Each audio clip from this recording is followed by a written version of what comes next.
దేవుని నామములో మీ అందరికీ శుభములు తెలియజేస్తున్నాను. ఈరోజు దేవుని వాక్యము చదువుకుందాము. పరిశుద్ధ గ్రంథము నుండి ప్రకటన గ్రంథము 16వ అధ్యాయము 17 నుండి కొన్ని వచనాలు చదువుకుందాము. పరిశుద్ధ గ్రంథము నుండి ప్రకటన గ్రంథము 16వ అధ్యాయము 17 నుండి కొన్ని వచనాలు చదువుకుందాము. 7వ దూత తన పాత్రను వాయుమండలము మీద కుమ్మరింపగా సమాప్తమైనదని చెప్పుచున్న ఒక గొప్ప స్వరము గర్భాలయంలో ఉన్న సింహాసనము నుండి వచ్చెను. అప్పుడు మెరుపులను, ధ్వనులను, ఉరుములను పుట్టెను. పెద్ద భూకంపమును కలిగెను.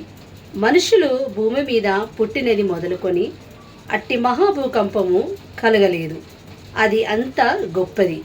ప్రసిద్ధమైన మహాపట్టణము 3 భాగములాయెను. అన్యజనుల పట్టణములు కూలిపోయెను.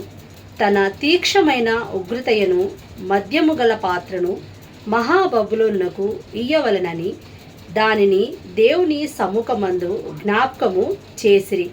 ప్రతి ద్వీపము పారిపోయెను, పర్వతములు కనబడకపోయెను. 5 మనుగుల బరువుల పెద్ద వడగండ్లు ఆకాశము నుండి